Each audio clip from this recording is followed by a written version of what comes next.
of course, there was also all these attacks on Rush, and they came from Hollywood. Amber Tamblyn, I'll read a couple, said rot in purgatory. Her husband, actor David Cross, said cancer killed the cancer. Rush died of lung cancer.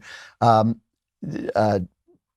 Cusack said, never speak ill of the dead, but the truth demands the recognition of some facts. Besides Murdoch, there has been no more destructive a practitioner of the big lie for practice in U.S. history besides Rush Limbaugh.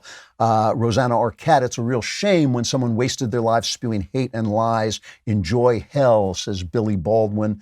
Borat director Larry Charles called Rush another white man propagating hate and lies. Here's Sonny Hostin on The View talking about him. This is cut 1. I've been listening to everyone, sort of eulogizing Rush Limbaugh. And I remember listening to him as a kid growing up. And for me, he just normalized hatred. He normalized racism. And, I think he really weaponized white male grievance. He sort of hardened these like rural white listeners, people, sitting in their trucks and in the middle of America and in the South and, listening to Rush Limbaugh. And I mean, this is someone who called, our president Barack the Magic Negro. This is someone who talked about an NFL football game as, a gang match between the Bloods and the Crips. This is someone who made fun of Michael J. Fox's Parkinson's disease. This is someone who likened a 13-year-old Chelsea Clinton to a dog. This wasn't someone who was a nice person. This is someone that spewed racism and hatred.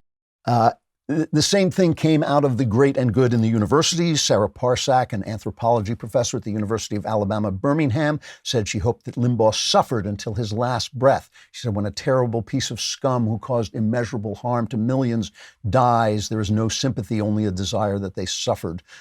James McMaster, an assistant professor in Asian American studies and gender and women's LGBTQ studies, so essentially nothing, at the University of Wisconsin-Madison, said he was grateful the world lost Limbaugh. He said, from today onward, I will live in a world without Rush Limbaugh in it. Now, a lot of things went around about the terrible, no good, horrible, racist things that Rush said. And I wrote an article once for the LA Times, very, very instructive. It was called The Rush Limbaugh Challenge. And it basically said all the people hating on Rush Limbaugh have never listened to his show. Not once. They have never listened to his show. And I said, ask, and the editor of the LA Times, they ran this piece, and I said, all they do is they hear stuff that is taken out of context from his show, and they repeat that back to show how hateful he is. And the editor of the piece said, well, we're going to let people answer. So they went out and they talked to a bunch of big liberals, Norman Lear and so on, to get an answer to the question. And every single one of them quoted one of the same phrases that has been passed around by the liberals. In other words, I was right. They never, ever listened to the show. And unfortunately, the op-ed editor did not fact check the people who were talking because they basically proved my point. They didn't disprove it by attacking him. And I went through some of the lists that went around. He's supposed to have said, Rush is supposed to have said, slavery built the South. I'm not saying we should bring it back. I'm just saying it had its merits. For one thing, the streets were safer after dark. Rush never said it. You know who he deserves a posthumous Medal of Honor? James Earl Ray, who killed Martin Luther King. We miss you, James Godspeed. Rush never said it. But the left is absolutely certain these things were said. But however, Rush did say occasional things that were either insensitive or liable to misinterpretation. Some of them he said when he started out as a shock jock, an insult jock, and said he regretted some of the things that he said. But obviously, when you're an insult jock, you're going to make insulting remarks. But remember this, okay? Rush talked 3 hours a day, 3 hours every day.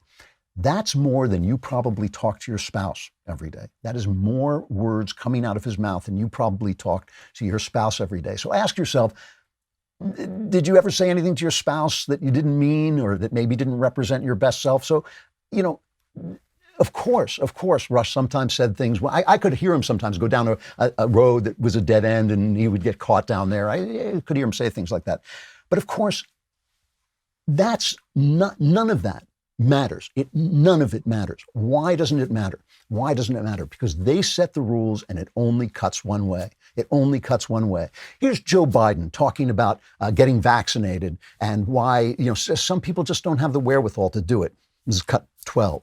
A lot of people don't know how to register. Not everybody in the community, in the Hispanic and the African American community, particularly in rural areas that are distant and or inner city districts, know how to get online to determine how to get in line for that COVID vaccination at the Walgreens.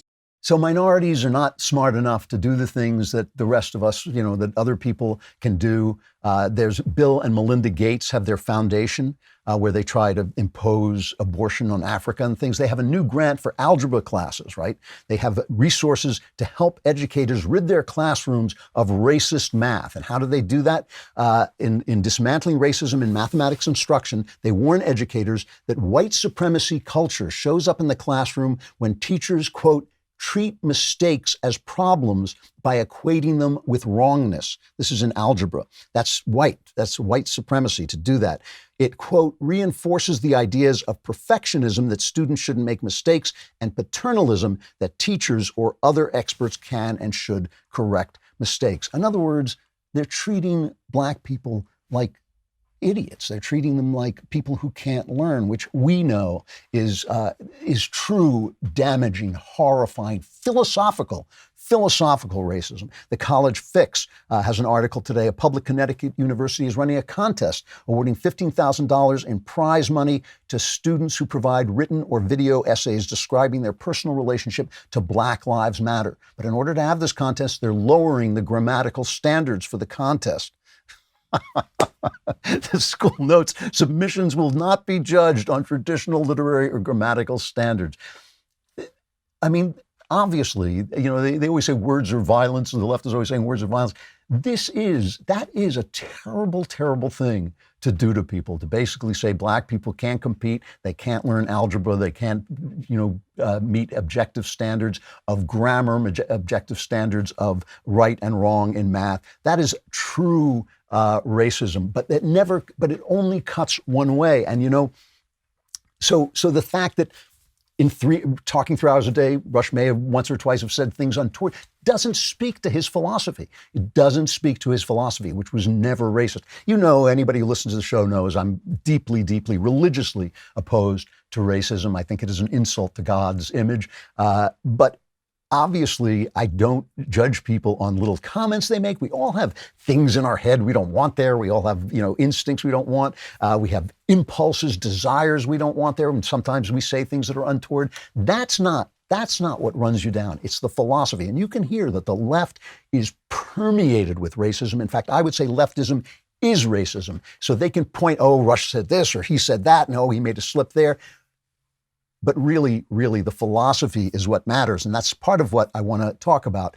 For instance, let me just play for a minute Sean Hannity talking about the death of Ruth Bader Ginsburg, okay? And I just want to compare this to all the great and good people, all these Hollywood people, all the wonderful actors, all the wonderful college professors who are celebrating the death of Rush Limbaugh when his family is still grieving, when the people who loved him and celebrated him have lost something, when their fellow Americans feel a little hurt about this loss, and they're dancing on his grave. Here's what Sean Hannity said when Ruth Bader Ginsburg, who, let me point out, we on the right disagreed with just as much as they disagree with Rush. I mean, we felt about Ruth Bader Ginsburg that she was just as misguided, that her philosophy was bad. I don't mind there being disagreements, but here's what Sean Hannity, the evil, the horrible, the Trump-supporting Sean Hannity, the lowest of the low when it comes to right-wing. How much more right-wing could you get than Sean Hannity? Here's the way he spoke about the death of Ruth Bader Ginsburg.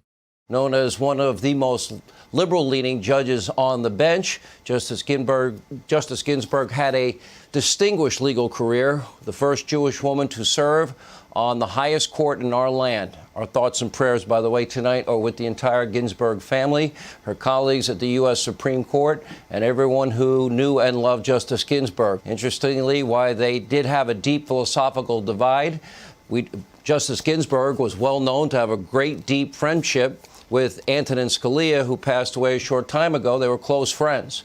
By the way, my own father died from pancreatic cancer in a very short period of time. It is an insidious cancer. She battled this cancer with incredible, inspiring courage beyond heroic. She will be missed by many. Now, I'm pointing this out just to show you the difference in what philosophies do to you, what philosophies turn you into. It's not the things that slip out of your mouth. It's not the little glitches of sin that we all have in our heads. Those are not the things that twist you and turn you into people who dance on the grave of your opponents, as opposed to Sean Hannity, who had the grace and dignity to treat Ruth Bader Ginsburg and her death, and the people who were mourning her death as well, with the kindness and respect that they deserved as human beings. You know, I've said this to a couple of people when we've talked about it personally. People get very angry when they hear people dancing on Rush's grave or saying foul things about him. I always tell them, you know, there's not a lot of justice in the world. There's not a lot of justice in the world. Bad people win sometimes. Good people get hurt. Good people die young. All kinds of unjust things happen. But here's an area where there's justice. When you have that kind of hate in your heart, believe me, it saps your joy. There's instantaneous justice for that. So I don't bother with this at all. I mean, it doesn't bother me at all, but I'm talking about philosophies and what philosophies do to you. So what twists the left into those people, and why is there, I feel, a lot more grace? And I'm not talking about, you know, we've got bad guys on the right and there are bad guys on the left, but I'm talking about mainstream people, the mainstream hate that was on TV, the mainstream hate that came out of Hollywood, the mainstream hate that came out of the Academy for Rush Limbaugh, a guy who really did change an industry, I think changed the country by adding a voice aside, giving a voice to most of the people, maybe a majority of people in the country. Here is Rush Limbaugh in a famous 2009 CPAC speech where he tried to define what it is that conservatives believe. This is cut 24. We love people. When we look out over the United States of America, when we are anywhere, when we see a group of people such as this or anywhere, we see Americans, we see human beings. We don't see groups. We don't see victims. We don't see people we want to exploit. What we see is potential. We do not look out across the country and see the average American, the person that makes this country work. We do not see that person with contempt. We don't think that person doesn't have what it takes. We believe that person can be the best he or she wants to be if certain things are just removed from their path, like onerous taxes, regulations, and too much government. That, to me, is at the heart of conservatism, that we look at people as individuals. When you look at people as individuals, you can make all the jokes in the world about blacks, about gay people, about women, because you know when a person walks in, you're going to treat that person with respect as an individual, okay? Now, I say this, you know my son, Spencer, no relation, is a gay guy. The guy is as close to me as my own heart. I mean, Spencer, as is my daughter, Faith. They are like parts of my body, essential parts of my body. I couldn't love them anymore. I couldn't be any prouder of both of them. Just talking about Spencer now, some of Spencer's best friends, some of the people who love him most, believe that homosexuality is a sin, believe that homosexuality is at least a disorder in the way that we're supposed to relate to each other sexually. They would give their life. They would stand up for him in any place, help him out any way they could. They love him to death. I mean, I know this for a fact. I see it with my own eyes. The only people who treat my son badly are people who are not worthy to lift his jockstrap, all of them on the left, and they treat him because he will not fit into their group categories. And you can ask him about this. I don't mean to speak for him. He can speak for himself. But this is true. This is true. When you group people into categories, when you look at people in groups, whether it's the color of their skin or their sexuality, which I believe is inborn, or whether it's male or female. And I strongly believe that men and women are very different. Speaking generally, men and women are very different kinds of people. And yet, as each person comes in, you accept them on their terms. I get hit all the time on my comments about feminism, even from the right. I get real heat for it because I believe that femininity is a good thing. I believe that the femininity, which is an alignment of a woman with her kind of female tasks of nurturing and creating and building homes and humanizing life, I think femininity is a good thing that feminism derides and basically tells women that they're not successful unless they're like men. However, ask any woman how I deal with her if she has a different path in her life. If she comes up and says, that's not what I do. You know, what I want to do is I want to be in a medieval sword fight. All right, I might talk her out of that. But in other things, if she doesn't want that life, it's nothing to me because I take her as an individual. It's why I don't believe Black Lives Matter. I don't believe Black Lives Matter. Black lives don't matter because there are no black lives. There's no such thing as a black life. There's only a life. There's only the life of individuals. And when you look at people that way, you're happier.